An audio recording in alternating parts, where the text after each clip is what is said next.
Hello JEE warriors, welcome to mission Jeet. और अगर आप अपनी जेई की परफॉर्मेंस को इंप्रूव करना चाहते हो तो इस वीडियो को ध्यान से और आखिर तक जरूर देखें। इस क्लास का प्लान बिल्कुल सिंपल है। हम लोग इस क्लास में इस चैप्टर के सारे शॉर्ट नोट्स बनाने वाले हैं with all the important formulas and all the important tricks and all the important problems जो हमें एग्जाम के टाइम याद रखने की जरूरत है। आगे टाइम वेस्ट करे बिना let's start with the short notes.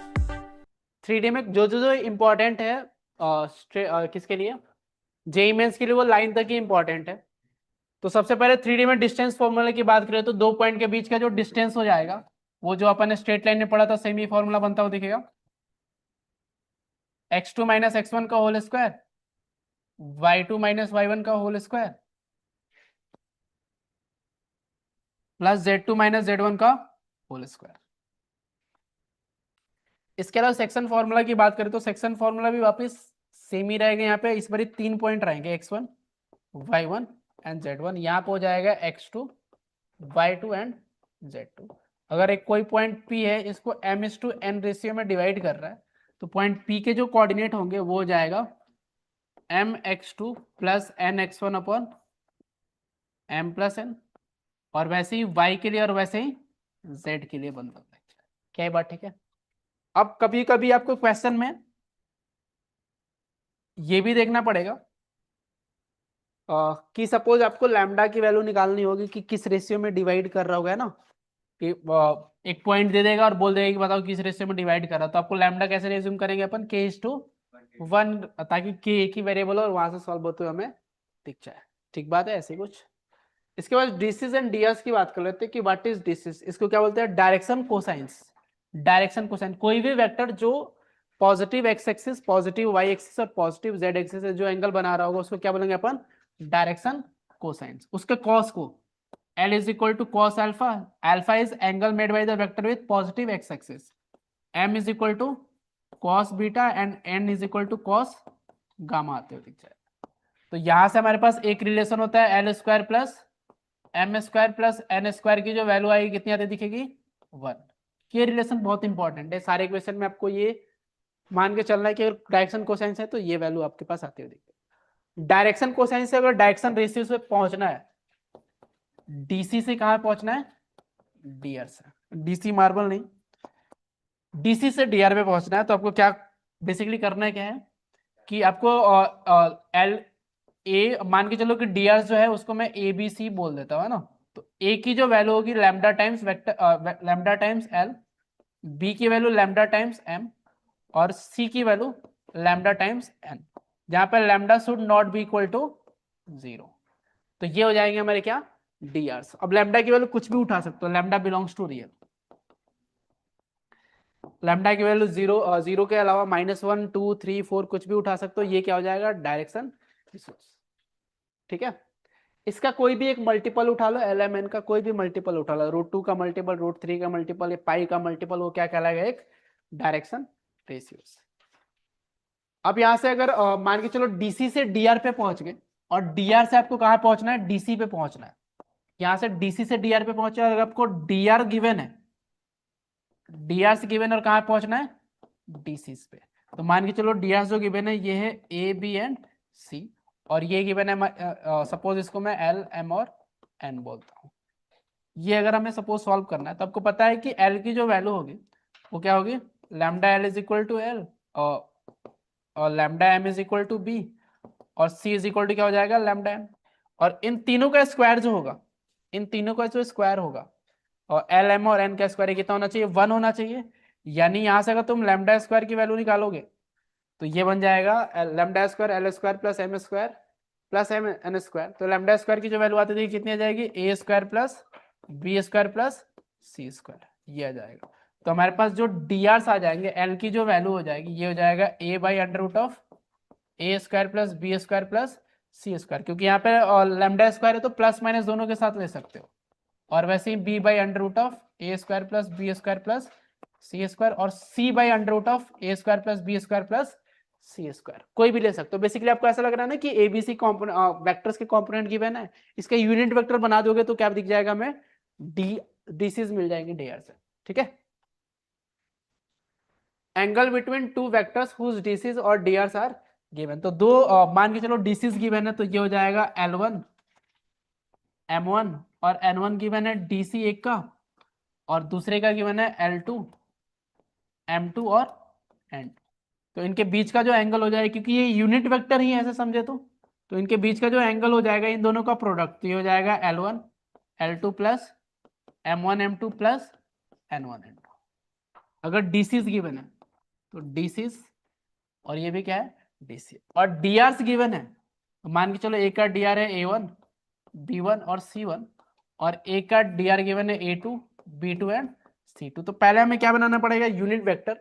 तो यहाँ पे जो एंगल बनेगा वो बन जाएगा A1 A2 plus B1 B2 plus C1 C2 upon में हो जाएगा under root of A1 square B1 square plus C1 square, और ये बन जाएगा under root of A2 square plus B2 square plus C2 square. Same ही बात बता।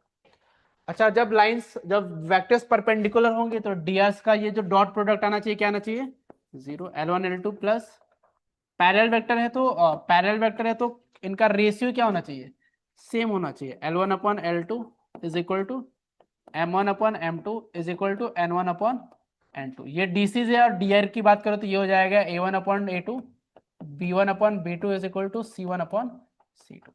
वैसे ही परपेंडिकुलर वेक्टर्स की बात करें तो ये बन जाएगा L1 L2 plus M1 M2 plus N1 N2। ये वैल्यू कितनी होनी चाहिए 0 होनी चाहिए। और डीआरस के टर्म में लिखूं तो ये बन जाएगा A1 A2 plus B1 B2 plus C1 C2 क्या होना चाहिए 0 होना चाहिए। ऐसा रिलेशन होना चाहिए, ठीक है। तो ये तो बेसिक बात हो गई कि एंगल कैसे निकालेंगे और वैसे कुछ। फिर यहाँ पे इक्वेशन ऑफ स्ट्रेट लाइन की बात करते हैं। दो फॉर्म आते हैं इक्वेशन के, एक आता है कार्टेशियन फॉर्म और एक कौन सा आता है वेक्टर फॉर्म। कि मान के चलो एक लाइन की इक्वेशन निकालनी जिसपे एक पॉइंट पता है हमें पोजीशन वेक्टर, और एक हमारे पास वेक्टर पता है जो इसके पैरेलल है विच इज p। तो कोई भी वेक्टर r, इस पे आप ऐसे कुछ एज्यूम कर सकते हो कि r माइनस a जो होगा वो बनता हुआ दिखेगा लैम्डा टाइम्स वेक्टर b। तो r की जो वैल्यू हो जाएगी a plus lambda times vector b, जहां पे ये है पोजीशन वेक्टर, जो भी कोई भी एक वेक्टर जो इस लाइन पर लाई कर रहा होगा, और ये है parallel vector along the line. तो ये है equation of straight line in vector form. अगर इसी इक्वेशन को आप कार्टेशियन फॉर्म में लिखोगे तो ये हो जाएगा x minus x1 upon a, और ये हो जाएगा equal to y minus y1 upon b is equal to z minus z1 upon c is equal to आप लैम्डा लिख सकते हो, कोई भी पॉइंट एज्यूम करना उसके लिए। अब यहाँ पे जहाँ पे x1 x2 x3 क्या है, x1 x2 x3 जो है a के जो पोजीशन वेक्टर है उसके वो पॉइंट्स है x1 y1 z1, और ये जो वेक्टर है इसके डीआरस मैंने क्या बोला है ए बी एंड सी बोला। तो ऐसा कुछ बनते हुए दिख जाएगा, ठीक है।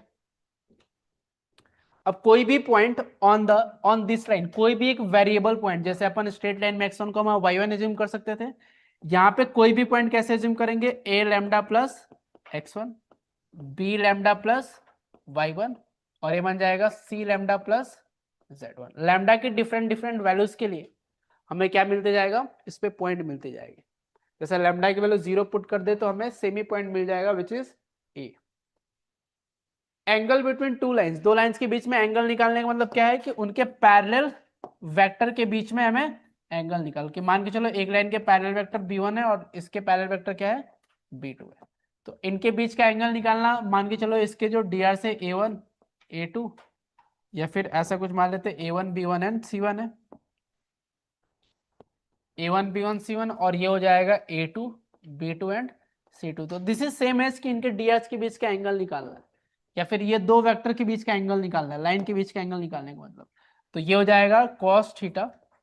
डीआर के बीच का एंगल का फॉर्मूला क्या हो जाएगा, a1 a2 plus b1 b2 plus c1 c2 upon में हो जाएगा अंडर रूट ऑफ a1 का स्क्वायर प्लस b1 का स्क्वायर c1 का स्क्वायर, और ये बन जाएगा अंडर रूट ऑफ a2 का स्क्वायर b2 का स्क्वायर प्लस c2 का स्क्वायर। ऐसा कुछ बनते हुए दिखेगा हमें। क्या वही तो कर रहे हैं, ये dr लिखा है ना, पैरेलल वेक्टर b1 का dr और ये पैरेलल वेक्टर b2 का dr लिखा है ना, ठीक है। दूर बैठा है ना, थोड़ा लेट आवाज पहुंच रही होगी तेरे को, है ना। लैग हो रहा है थोड़ा। तो यहाँ पे इंटरसेक्शन ऑफ टू लाइंस की बात करते हैं कि अगर दो लाइंस हमारे पास कार्टेशियन फॉर्म में गिवन है तो आप वेक्टर फॉर्म से कार्टेशियन में पहुंच सकते हो, कार्टेशियन से वेक्टर पे।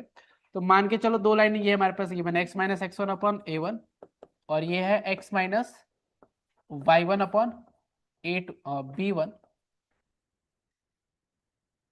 और यहाँ पे गिवन है हमारे पास B one is equal to लिखे x sorry y minus Y one, क्या हो जाएगा वाई माइनस वाई वन, और ये हो जाएगा z minus Z one upon C one is equal to lambda, ऐसा कुछ। और एक और लाइन गिवन है हमारे पास which is x minus x two upon A two, और ये है y minus y two upon B two is equal to z minus z two upon C two is equal to, मैं इसको mu बोल देता हूँ। तो इन दोनों का पॉइंट ऑफ इंटरसेक्शन निकालने का मतलब ऐसा पॉइंट जो दोनों लाइन पे क्या हो, कॉमन हो, यानी एक लाइन ऐसी और एक लाइन ऐसी है, ऐसे पॉइंट की बात करनी है जो क्या हो, कॉमन हो इन दोनों लाइन पे। तो बेसिकली कोई भी पॉइंट इस लाइन पे मैं ऐसे लिख सकता हूँ A one lambda plus x one, ये एक्स कोऑर्डिनेट हो जाएगा, और वाई कोऑर्डिनेट कैसे लिख सकता हूँ B one lambda plus y one, और ये बन जाएगा C one lambda plus z one, ये एक्स वाई और जेड हो जाएगा। सिमिलरली इस पे मैं पॉइंट लिखूंगा A two mu plus x two, और ये बन जाएगा B two mu plus y two, और ये बन जाएगा C two mu plus z two. ये तीन हमारे पास पॉइंट आ गए, और क्योंकि मेरे को पता है कि अगर पॉइंट ऑफ इंटरसेक्शन का मतलब ये जो पॉइंट है इन दोनों पे लाई कर रहा है, तो इन तीनों इक्वेशन को अपन क्या करेंगे, इक्वेट कर लेंगे। तीनों ही इक्वेशन को इक्वेट करना, ये बात इंपॉर्टेंट है, क्योंकि आपको पता है कि दो इक्वेशन से दो वेरिएबल सॉल्व हो जाएंगे, और तीसरे इक्वेशन में हमें क्या करना है, चेक करना है कि क्या सच में वो पॉइंट उस पर लाई करना है, यानी पक्के से जो लैम्डा और म्यू आना चाहिए वो तीसरे इक्वेशन को क्या करना चाहिए, सेटिस्फाई करना चाहिए। अगर नहीं सेटिस्फाई करे तो पॉइंट ऑफ इंटरसेक्शन नहीं है, यानी वो लाइंस जो कैसे होंगी, स्क्यू लाइंस होगी बेसिकली। तो यहां से अपन तीनों इक्वेशन इक्वेट करने, A one lambda one x one is equal to A two mu plus x two पहली, दूसरी B one lambda plus y one is equal to B two mu plus y two, ये दो से आप lambda and mu solve कर लोगे, mu यहां से सॉल्व कर लोगे, और ये तीसरे इक्वेशन में सेटिस्फाई कर दोगे, तो ये हो जाएगा C one lambda plus z one is equal to C two mu plus z two, और इसमें सेटिस्फाई लैम्डा एंड म्यू। तो यहां से हम क्या निकाल लेंगे, point of intersection, coplanarity of two points. अगर देखो दो लाइंस कोप्लेनर कब होंगे, यानी एक प्लेन में कब होंगे, जब दो लाइंस अगर एक प्लेन में है तो दो ही पॉसिबिलिटी हो सकती है, या तो पैरेलल होंगे या फिर इंटरसेक्टिंग होंगे। तो यहां से कोप्लेनरिटी चेक करने के लिए two lines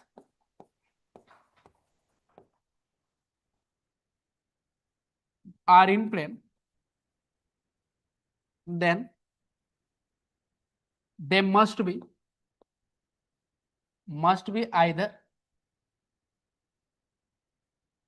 either parallel or intersecting, यही दो पॉसिबिलिटी हो सकती है, या तो इंटरसेक्टिंग होगी या फिर पैरेलल होगा। अब बेसिकली पैरेलल तो आपको दिख जाएगा क्योंकि उनके डीआर्स का रेशियो सेम होगा, और पैरेलल नहीं दिखा यानी पक्के से वो क्या होंगे, इंटरसेक्टिंग। तो अगर दो लाइन को कोप्लेनर दिखाना है तो आपको क्या निकालना है, पॉइंट ऑफ इंटरसेक्शन निकालना है या फिर पैरेलल प्रूफ करना है, ठीक है। अब distance between A line and A point की बात करना है कि आपके पास एक लाइन गिवन होगा, इस लाइन को मैं L1 बोल देता हूं, और एक पॉइंट गिवन होगा विच इज x1 और x2 y2 z2 मान के चलो। हमें क्या निकालना है, ये परपेंडिकुलर डिस्टेंस निकालना है, और इस लाइन की इक्वेशन मान के चलते हैं, गिवन क्या है हमारे पास, x minus x one upon A is equal to Y minus Y one upon B is equal to z minus Z one upon C is equal to. अगर ये मेरे को परपेंडिकुलर डिस्टेंस निकालना है तो हमें 2D के लिए तो पता है फॉर्मूला, लेकिन 3D के लिए फॉर्मूला कोई नहीं है। तो आपको हमेशा निकालना कैसे होगा कि आप इस पॉइंट को, ये लाइन पे लाई कर रहे, तो इस पॉइंट को आप एज्यूम कर सकते हो क्या, a lambda plus x1 b lambda plus y1, और ये हो जाएगा c लैम्डा प्लस z1, ऐसे कुछ आप एज्यूम कर सकते हो। इसके बाद क्या करोगे आप, ये इसके डीआर्स निकाल लेंगे, ये मान के चलो ये P है और ये फुट भी बोलते हैं इसको अपन, है ना। तो इसके जो डीआर्स हमारे पास आते हुए दिखेंगे, ये डीआर्स बन जाएगा इन दोनों का डिफरेंस, यानी ये बन जाएगा ए lambda plus x1 minus x2, और ये बन जाएगा B lambda plus y1 minus y2, और ये बन जाएगा सी lambda plus z1 minus z2। और इस लाइन के drs और इस लाइन के drs, इन दोनों का डॉट प्रोडक्ट क्या आने वाला है? 0। तो बेसिकली यहां से हमें क्या मिल जाएगा? लैम्डा मिल जाएगा। लैम्डा मिल गया तो ये पॉइंट मिल गया, और पॉइंट मिल गया तो हम यहां से डिस्टेंस फॉर्मूला से डिस्टेंस निकाल सकते हैं। तो यहाँ पे लिखेगा टेक, यहां से लिख लो राइट drs ऑफ pf in terms of lambda। और पहला चीज, दूसरा से take dot with drs of line, और इसको किसके इक्वल पुट करना है? 0 के इक्वल। और तीसरा स्टेप, लैम्डा सॉल्व हो गया तो हम क्या निकालेंगे? Apply distance formula.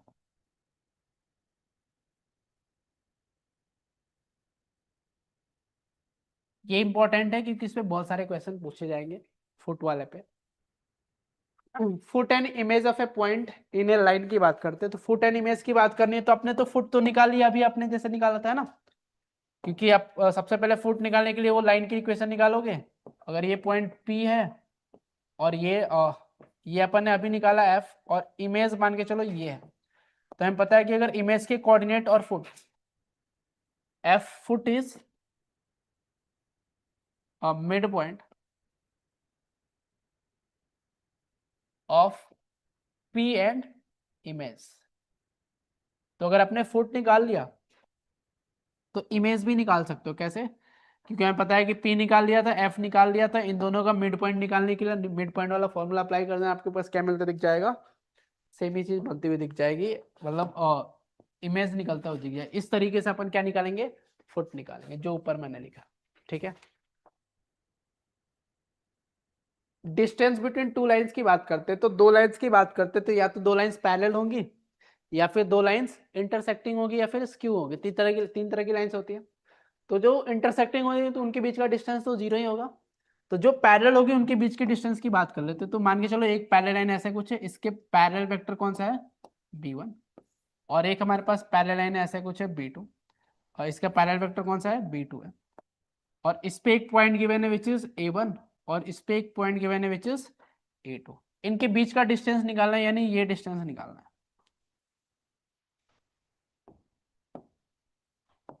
अगर ये डिस्टेंस निकालना है तो सबसे पहले आप ये वेक्टर बना लो। तो ये जो वेक्टर बनता है वो दिखेगा, ये बन जाएगा हमारे पास a1 माइनस a2। ये वेक्टर बन गया। ठीक है, अब ये डिस्टेंस निकालने के अगर मैं इसको थीटा बोल दूं तो ये कितना बन जाएगा? a1 माइनस a2 का ये लेंथ क्या होगा? Sine theta. क्या ये बात क्लियर है? अच्छा, क्योंकि ये पैरेलल है तो b1 b2 लिखने की जरूरत नहीं है, आप दोनों क्या बोल सकते हो? b, क्योंकि ये दोनों वेक्टर कैसे हैं? b और b होंगे। तो यहां से अगर मैं साइन थीटा लिख दिया तो ये हो जाएगा a1 माइनस a2, है ना? इसका मॉडुलस, क्योंकि अपन साइन थीटा की बात कर रहे हैं। और ये मॉड b, ये हो जाएगा यहाँ से मॉड b अपन मॉड b से मैंने डिवाइड कर दिया, और यहाँ पे क्या लिखा है? Sine theta. तो यहाँ से जो वैल्यू आती हुई दिखती है, अब ये लिखा है a mod b sine theta लिखा है, mod a mod b sine theta which is a cross b। तो ये हो जाएगा a1 माइनस a2 का क्रॉस जो हो जाएगा b कैप के साथ, क्योंकि ये ऐसा कुछ बनता हुआ दिख जाएगा। ये हमारा आंसर हो जाएगा विच इज शॉर्टेस्ट डिस्टेंस का, distance between two parallel lines. ठीक है, क्लियर है बात?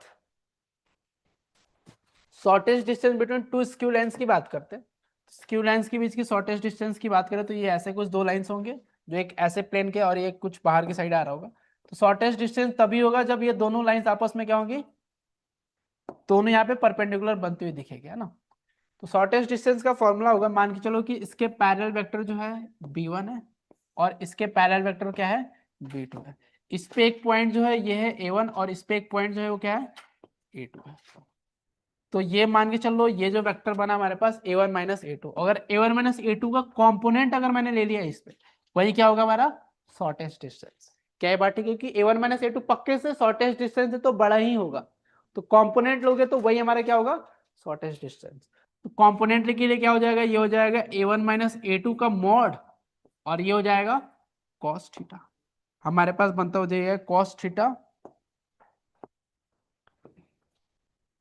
ये हो जाएगा इनटू cos थीटा बनता हो दिख जाएगा। इसको मैं मल्टीप्लाई कर दूंगा ये वेक्टर से। कौन सा वेक्टर है भाई ये? और ये वेक्टर बता सकते हो कौन सा होगा परपेंडिकुलर? जो दोनों के परपेंडिकुलर ये है b1 क्रॉस b2। तो अगर मैं इसको मल्टीप्लाई कर दूं b1 क्रॉस b2 अपॉन में डिवाइड कर दूं किसे? b1 क्रॉस b2 से, तो ये जो हमारे पास शॉर्टेस्ट डिस्टेंस का फॉर्मूला जो कि बहुत ज्यादा इंपॉर्टेंट है, ये बन जाएगा a1 माइनस a2 का डॉट लेना है किसके साथ? b1 क्रॉस b2 के साथ, और इसको डिवाइड किसे करना है? Mod of b1 cross b2 से। ये हमारा फॉर्मूला हो जाएगा शॉर्टेस्ट डिस्टेंस का। ये इंपॉर्टेंट फॉर्मूला है, ये आपको डायरेक्टली याद रखना है, ठीक है? लिख ले भाई, ये फॉर्मूला कितने लोगों को याद है? याद है तेरे को? हाँ मतलब किया था। अभी बता क्या, बिना देखे बता formula. a1 minus a2 dot b1 dot b2 upon mod of b1 dot b2। Very nice, छोड़ दिया। दिनेश याद है? इसमें सिली मिस्टेक हो जाएगा। अब तो नहीं खुश सर, ये होगा, तो हो जाएगा। तू तो खुश होगा कि भैया ने खूब सिली मिस्टेक करा है ना। सर अंदर से तो मतलब लगा कि हाँ मैं भी अकेला नहीं हूँ। मैं भी अकेला नहीं हूँ ना, बट तू अकेला ही है। मैं एग्जाम दे चुका हूँ, तू हाँ नहीं सर, दे। वो थोड़ा सी प्रॉब्लम आ जाती है। हाँ, ठीक है। Sorry। अरे तू कब आती है प्रॉब्लम ज्यादा किसी और। अब 3D में एक और चीज की बात कर लेते हैं कि शॉर्टेस्ट डिस्टेंस वाली जो लाइन है स्क्यू लाइंस के बीच में, वो इक्वेशन क्या होती है। तो मान के चलो कि शॉर्टेस्ट डिस्टेंस वाली लाइन की इक्वेशन निकालनी है, तो बेसिकली ये लाइन की इक्वेशन निकालनी है जो दोनों के क्या हो? परपेंडिकुलर है। तो अगर इसके पैरेलल वेक्टर मान के चलो b1 है और इसके पैरेलल वेक्टर कौन सा है? b2 है। तो लाइन की इक्वेशन निकालने के लिए आपको क्या चाहिए होता है? एक पॉइंट चाहिए और एक पैरेलल वेक्टर चाहिए। तो इसके पैरेलल वेक्टर तो मेरे को पता है वो क्या होगा? b1 cross b2। तो पैरेलल वेक्टर तो दिख रहा है, लेकिन पॉइंट अभी भी मेरे को निकालना पड़ेगा। तो पॉइंट निकालने के लिए आप यहाँ पे पॉइंट एज्यूम करोगे। एज्यूम, इसको मैं बोल देता हूं a और ये हो जाएगा b। तो पहला step, assume a and b in terms of lambda and mu. A और बी को किस टर्म में एज्यूम करना है? लैम्डा एंड म्यू के टर्म में। दूसरा step, write DRs of A B in terms of lambda and mu. जैसे अगर ए पॉइंट आपके पास लैम्डा के टर्म में आ गया और बी पॉइंट किसके टर्म में आ गया? म्यू के टर्म में, तो दोनों का डिफरेंस ले लेंगे तो क्या आ जाएगा? डीआर आ जाएगा किसका? ए बी का। अब मेरे को लैम्डा और म्यू सॉल्व हो गया तो मेरे को क्या मिल जाएगा? ये पॉइंट और ये पॉइंट मिलते हुए दिख जाएगा ना। तो यहाँ से सॉल्व करने के बहुत सारे तरीके हैं, लेकिन जो सबसे बढ़िया तरीका है वो है, क्योंकि मेरे को पता है कि ये जो लाइन है इसके भी परपेंडिकुलर है और इसके भी परपेंडिकुलर है। तो दो वेरिएबल, दो की इक्वेशन दिख रहे होंगे, तो यहाँ पे लिख जाएगा take dot with b1 and b2। और ये दोनों जो डॉट आने चाहिए किसके इक्वल आने चाहिए? जीरो के इक्वल आने चाहिए। क्या बात ठीक है? दोनों का डॉट जीरो के इक्वल आएंगे तो यहाँ पे लैम्डा और म्यू में दो इक्वेशन हो जाएंगे। यहाँ से लैम्डा और म्यू क्या कर लेंगे अपन? सॉल्व। लैम्डा और म्यू सॉल्व हो जाएंगे तो मेरे को कौन कौन से पॉइंट मिल गए? पॉइंट ए मिल गया और पॉइंट बी मिल गया। और पॉइंट ए मिल गया, पॉइंट बी मिल गया, तो हमें किसकी इक्वेशन आ गई? लाइन की इक्वेशन आते हुए देखिए। तो तीसरा इक्वेशन। और चौथा स्टेप है राइट इक्वेशन ऑफ लाइन।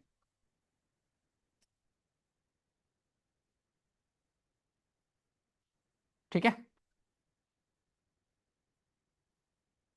अब equation of plane passing through a point and having a normal vector, यानी एक प्लेन की इक्वेशन बतानी।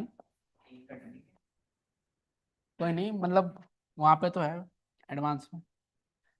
एक परपेंडिकुलर और एक पॉइंट गिवन है हमारे पास इस प्लेन के ऊपर। तो हम इसकी इक्वेशन निकालने के लिए मैं मान के चल लेता हूँ कोई एक पॉइंट उठा लेता हूँ जिसको इसके प्लेन के ऊपर, विच को इसको मैं बोल देता हूँ आर। तो मेरे को पता है कि आर माइनस जो ए वेक्टर होगा इसका डॉट, अगर मैं इसको एन वेक्टर बोल दूं, जो नॉर्मल वेक्टर है, ये कितना होना चाहिए? जीरो होना चाहिए। तो ये बन जाएगा आर और डॉट एन की जो वैल्यू हो जाएगी ये हो जाएगी ए डॉट एन के इक्वल। तो ये जो इक्वेशन है ये हमारी है प्लेन की इक्वेशन, कौन से फॉर्म में, वेक्टर फॉर्म। ऑलराइट, अगर इसी इक्वेशन को अगर आपको कार्टेशियन फॉर्म में लिखना है तो n वेक्टर को अगर मैं एज्यूम कर लूं इसके a b एंड c, और इसको मैं एज्यूम कर लूं x1 y1 और z1, और इसको मैं एज्यूम कर लूं x y एंड z, तो n डॉट अगर मैं r की बात करूं तो n डॉट r जो हमारे पास आ जाएगा ये बन जाएगा ax plus by plus cz, और ये बनता हुआ दिख जाएगा हमारे पास ax1 plus by1 plus cz1, और इसी को हम बोलते हैं d। तो ये बन जाएगा ax plus by plus cz is equal to d। ये फॉर्मूला होता है किसका, और ये कौन सा फॉर्म होता है, कार्टेशियन फॉर्म प्लेन की। अब यहाँ पे लिखा है equation of plane passing through 3 points, कि प्लेन की इक्वेशन बतानी है लेकिन वो जो प्लेन है कितने पॉइंट से पास करे, इस बार 3 पॉइंट्स, हमें इस बार नॉर्मल वेक्टर नहीं गिवन है, तो 3 पॉइंट्स एज्यूम कर लेता हूँ विच इज a, और एक पॉइंट एज्यूम कर लेता हूँ b, और एक पॉइंट एज्यूम कर लेता हूँ c। तो आपको पता है कि प्लेन की इक्वेशन निकालने के लिए आपको एक पॉइंट चाहिए और परपेंडिकुलर वेक्टर चाहिए। तो परपेंडिकुलर वेक्टर आप निकाल सकते हो कैसे, एक वेक्टर ये क्रिएट कर लेंगे, एक वेक्टर ये क्रिएट कर लेंगे, और इसका क्या ले लेंगे हम, क्रॉस ले लेंगे। तो यहाँ पे जो परपेंडिकुलर वेक्टर आएगा ये आएगा हमारे पास b माइनस ए, ये बनता हुआ दिख जाएगा हमारे पास। आप ऐसे इसको लिख सकते हो b माइनस ए क्रॉस, आप इसको ऐसा भी लिख सकते हो c माइनस ए, ये तो आ गया परपेंडिकुलर वेक्टर, और इसका डॉट r माइनस ए के साथ क्या आना चाहिए, 0 आना चाहिए। तो ये बनता हुआ दिख जाएगा हमारे पास r डॉट, ये बन जाएगा यानी ये बन जाएगा r माइनस ए, और ये बन जाएगा b माइनस ए, और ये बन जाएगा c माइनस ए, और ये हो जाएगा बॉक्स इज इक्वल टू 0। ये हमारे पास आ गया कौन सा वेक्टर, ये प्लेन की इक्वेशन आ गई कौन से फॉर्म में, अगर 3 पॉइंट गिवन है ऑन द प्लेन। अगर इसी को कार्टेशियन फॉर्म में लिखना है तो a को मैं मान लेता हूं x1 y1 z1, इसको मैं x2 y2 एंड z2, इसको मैं x3 y3 एंड z3, और r को x y एंड z। तो हमें बॉक्स सॉल्व करने आता है, बॉक्स का आंसर क्या होता है, ABC बनता हुआ दिखता है। तो r माइनस ए की बात करें यानी ये हो जाएगा x माइनस x1, और ये बन जाएगा y माइनस y1, और ये बन जाएगा z माइनस z1, और b माइनस ए की बात करें तो ये बन जाएगा x2 माइनस x1, और ये बन जाएगा y2 माइनस y1, और ये बन जाएगा z2 माइनस z1, और ये बन जाएगा x3 माइनस x1, और ये बन जाएगा y3 माइनस y1, और ये बन जाएगा z3 minus z1 is equal to 0 बनता दिख जाएगा। ये कार्टेशियन फॉर्म में अगर किसी प्लेन के ऊपर कितने पॉइंट्स पता है, 3 पॉइंट्स पता है, ऐसा कुछ। Find the equation of plane passing through a and parallel to b1 and b2। अगर हमारे पास एक प्लेन है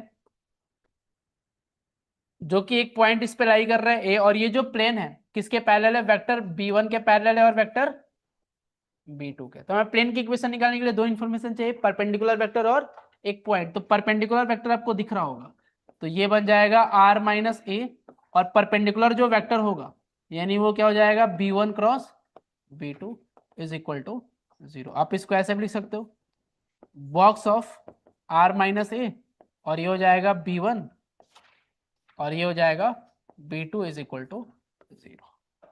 ये हमारा हो जाएगा कि अगर 2 पैरेलल वेक्टर, ठीक है। इसके अलावा एक और चीज, intercept form of equation of plane, कि अगर आपको x इंटरसेप्ट, y इंटरसेप्ट और z इंटरसेप्ट पता है, अगर कोई एक प्लेन है, सपोज x इंटरसेप्ट a है, y इंटरसेप्ट b है, और z इंटरसेप्ट कितना है, c है, तो जो प्लेन की इक्वेशन कार्टेशियन फॉर्म में आती है वो आती है x by a, y by b और z by c is equal to 1 बनता हुआ दिखता है। ये टेट्राहेड्रन में आपको बनता हुआ दिख रहा होगा कोऑर्डिनेट एक्सिस के साथ, है ना। तो ये फॉर्म इंपॉर्टेंट है, ये आपको डायरेक्टली पता होना चाहिए। Angle between line and plane की बात कर लेते हैं कि हमें एक प्लेन और एक लाइन के बीच का एंगल निकालना है। तो अगर ये प्लेन है और एक लाइन होगी समथिंग कुछ इसको इंटरसेक्ट करती हुई जा रही होगी, तो हमें पता है कि प्लेन के परपेंडिकुलर वेक्टर पता है, तो अगर मैं ये एंगल निकाल लूंगा तो पक्के से ये वाला एंगल तो निकाल ही लूंगा। अगर मैं इसको अल्फा बोल देता हूं तो एंगल बिटवीन प्लेन क्या होगा, एंगल जो होगा यानी अल्फा की जो वैल्यू हो जाएगी वो हो जाएगी π/2 माइनस थीटा, और मैं अगर प्लेन के परपेंडिकुलर वेक्टर में n बोल देता हूं और इसके पैरेलल वेक्टर में b बोल देता हूं, तो cos थीटा की जो वैल्यू हो जाएगी guys, वो हो जाएगा n cap dot b cap. तो हमारे पास अल्फा की जो वैल्यू हो जाएगी ये हो जाएगी π/2 minus n cap dot b cap. आप इसको ऐसे भी लिख सकते हो π/2 minus n vector dot vector b upon mod n और मॉड b बनता है। देखिए ये ऐसा कुछ आते दिख जाएगा। ये कॉस इनवर्स लिखना है यहाँ पे, कॉस इनवर्स, क्योंकि थीटा लिखा है अपन ने, थीटा की वैल्यू ऐसी कुछ आते दिख जाएगी। ठीक है, और π/2 माइनस कॉस इनवर्स क्या लिख सकते हैं अपन, साइन इनवर्स भी लिख सकते हैं ना, तो आप इसको ऐसा भी लिख सकते हो। Perpendicular distance of a point from a line की basically point from a plane, एक प्लेन गिवन है, इसकी इक्वेशन सपोज ये है ax plus B y plus C x plus T is equal to 0 मान लेते हैं, और एक पॉइंट पता है हमें which is x1 y1 z1। ये परपेंडिकुलर डिस्टेंस बताना है, तो फॉर्मूला डायरेक्टली अपन यूज करेंगे जो अपन ने स्ट्रेट लाइन में पढ़ा था। तो d इज इक्वल टू ये हो जाएगा ax1 plus B y one plus C x one plus D upon में हो जाएगा under root of A square plus B square plus C square. अब अगर मैं एक को फुट निकालना हो या फिर इस प्लेन के अबाउट क्या निकालना हो, इमेज निकालना हो, तो जो अपन ने फॉर्मूला पढ़ा था स्ट्रेट लाइन में सेम फॉर्मूला होगा यहाँ पे, which is x minus x one upon A is equal to Y minus Y one upon B is equal to z minus Z one upon C is equal to minus A x one plus B y one plus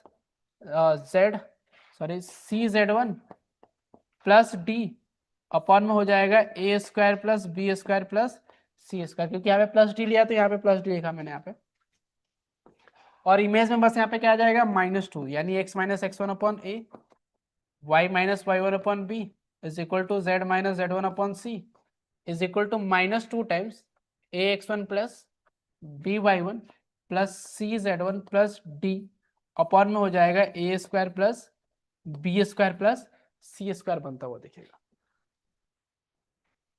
distance between two parallel planes की बात करें कि अगर मान के चलो दो planes है जो आपस में क्या है, पैरेलल है, तो इसकी पैरेलल है तो हमें पता है कि नॉर्मल वेक्टर सेम ही होगा, तो ये बन जाएगा ax plus B y plus और C z plus D one is equal to 0, और इसकी इक्वेशन क्या होगी ax plus B y plus C z plus D two is equal to 0। ये फॉर्मूला अप्लाई करने से पहले आपको ये एक्स वाई जेड के कोफिशिएंट्स क्या करने पड़ेंगे, सेम करने पड़ेंगे, और d1 d2 को सेम साइड रखना पड़ेगा, तब आप फॉर्मूला अप्लाई कर सकते हो। तो शॉर्टेस्ट डिस्टेंस, इनके बीच में जो डिस्टेंस आ जाएगा वो हो जाएगा जो अपन ने स्ट्रेट लाइन में सेम फॉर्मूला जो पढ़ते थे वो बन जाएगा हमारे पास x c1 minus c2 d1 minus d2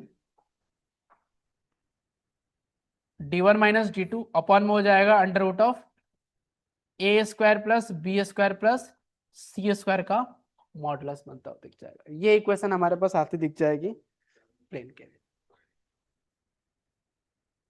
line of intersection of two planes, ये इंपॉर्टेंट है कि अगर दो प्लेन्स है हमारे पास, एक प्लेन ऐसा कुछ है और एक और प्लेन है समथिंग लाइक दिस,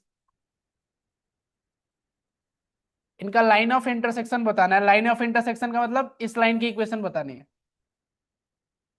इस लाइन की इक्वेशन बताने के लिए आपको पता है कि अगर मैं इसका पैरेलल वेक्टर b एज्यूम कर लूं तो ये जो लाइन है ये P1 के भी प्लेन में है और ये P2 के भी प्लेन में है, तो P1 के परपेंडिकुलर यानी N1 जो होगा N1 के परपेंडिकुलर B होगा एंड N2 के भी परपेंडिकुलर क्या होगा, B होगा, क्योंकि दोनों के ही प्लेन में है तो दोनों के नॉर्मल वेक्टर के क्या होगा, परपेंडिकुलर होगा।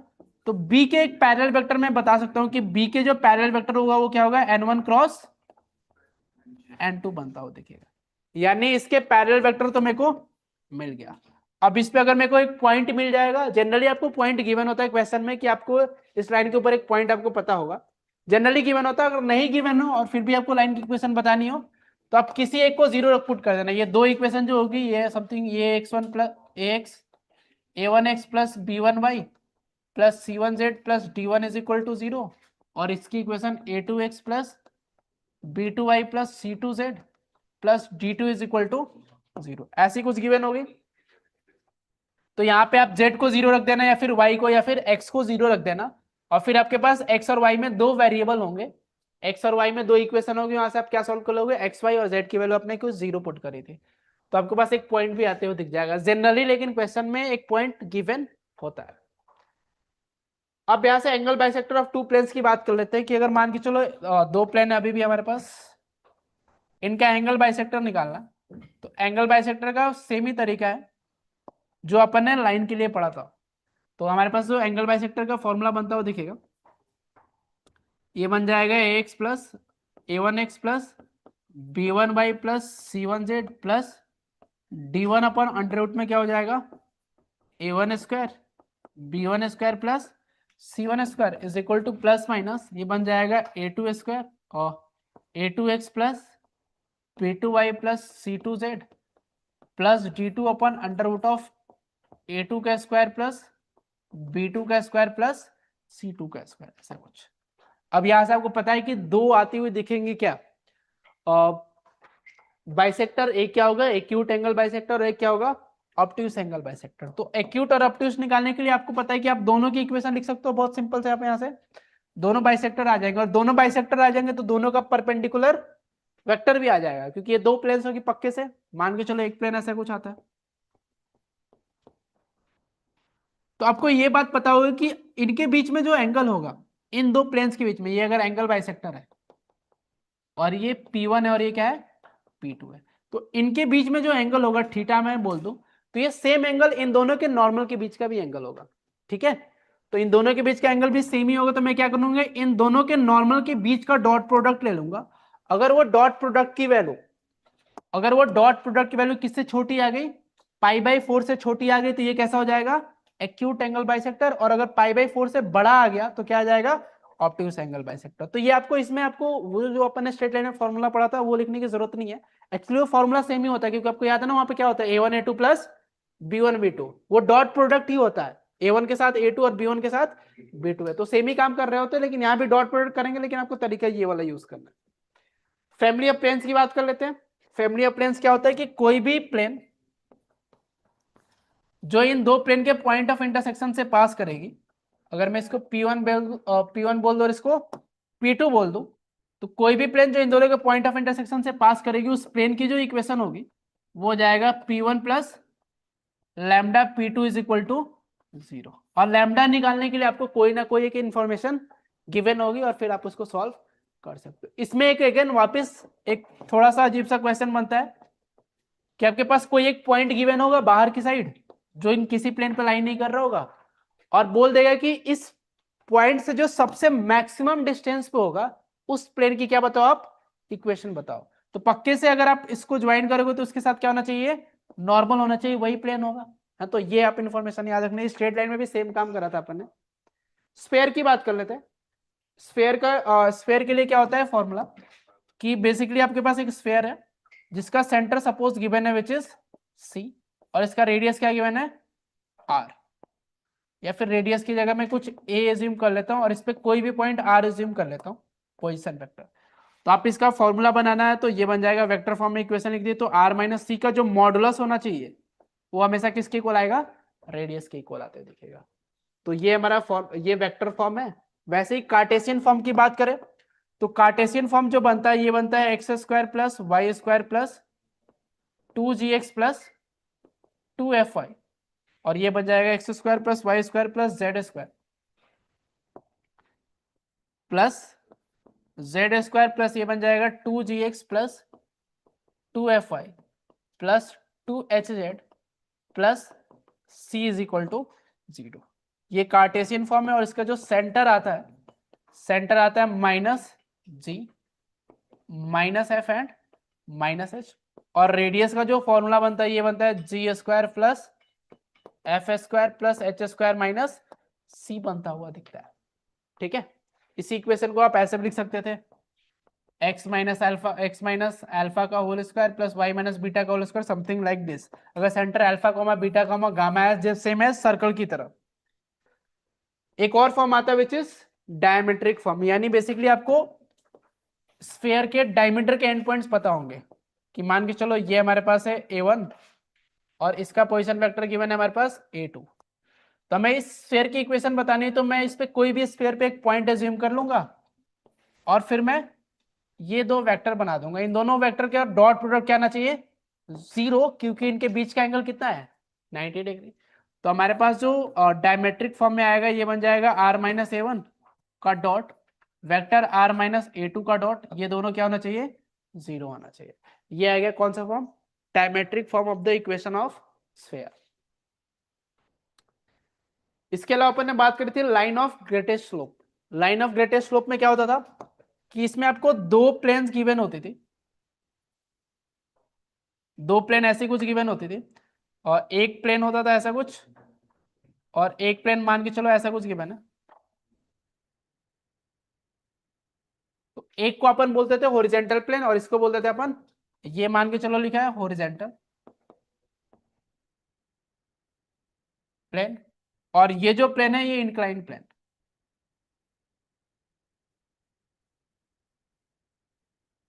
तो ऐसे वेक्टर, एक ऐसा वेक्टर बताना है जो इनके जो लाइन ऑफ इंटरसेक्शन होगा उसके क्या हो? परपेंडिकुलर हो।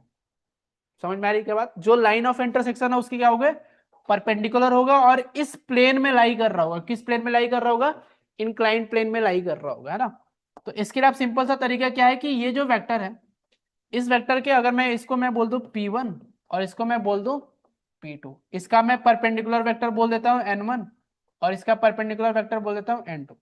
तो ये जो वेक्टर है ये क्या होगा? N1 क्रॉस N2 के पैरेलल होगा, राइट। और अगर मैं ये लाइन ऑफ ग्रेटेस्ट स्लोप है तो लाइन ऑफ ग्रेटेस्ट स्लोप वाला जो वेक्टर बनेगा ये किसके परपेंडिकुलर है? ये लाइन ऑफ इंटरसेक्शन के परपेंडिकुलर है, और ये जो इंक्लाइंड प्लेन वाला नॉर्मल है उसके भी क्या है? ये परपेंडिकुलर। तो दो वेक्टर जिसके परपेंडिकुलर वो पता है, तो हमारे पास जो आंसर आते हुए दिखेगा ये बनता है वो दिख जाएगा। लाइन ऑफ ग्रेटेस्ट स्लोप जो होगा वाली जो लाइन होगी वो किसके पैरेलल होगी? ये होगी N1 क्रॉस N2, क्योंकि आपको सिंपल सा तरीका पता है कि N1 और N2 के ये हो जाएगा N1 और N2 के भी परपेंडिकुलर है, और N1 के भी क्या है? परपेंडिकुलर। तो हमारे पास ये हो जाएगा लाइन ऑफ ग्रेटेस्ट स्लोप का फॉर्मूला, आप ऐसे कुछ लिख सकते, ठीक है। तो बस अपन ने यही पढ़ा था किसमें? वेक्टर 3 में। बहुत सारे पॉइंट्स लिख दिए मैंने, है ना। कितने हैं? 23। कुछ छोड़ा है क्या मैंने? नहीं छोड़ा। आई थिंक मैंने सब कुछ ही लिख दिया। अब इसमें जेईई मेंस के लिए इंपॉर्टेंट कहां तक है? प्लेन के पहले तक, है ना। प्लेन के पहले तक आप थोड़ा देख के जाना, और प्लेन का बेसिक देख के जाना कि प्लेन की इक्वेशन वगैरह क्या होती है। और जेईई एडवांस में सारे ही इंपॉर्टेंट है, ठीक है। बट फिर भी सिलेबस देख, जेईई एडवांस का सिलेबस आया अभी? आ गया? डेट भी आ गई? 17 मई, एक वीक पहले हो गया अब तो, है ना। अच्छी बात है। एक वीक पहले, एक वीक कब पढ़ना पड़ेगा? बच्चों, शॉर्ट नोट्स आर डन। अगर वीडियो हेल्पफुल लगा तो लाइक जरूर कर देना, और अगर इन शॉर्ट नोट्स का एप्लीकेशन सीखना चाहते हो तो PYQ का वीडियो आपको मिल जाएगा डिस्क्रिप्शन में, उसको जरूर देखना। अगला चैप्टर हम लोग ये वाला डिस्कस करेंगे, और इसके शॉर्ट नोट्स का सेशन इस डेट पे आएगा, तो अपने कैलेंडर्स को मार्क कर लो। और अगर चैनल पे नए हो तो सब्सक्राइब करना मत भूलना। Keep pushing yourself, don't give up, and let's meet in the next class. Go for Jeet.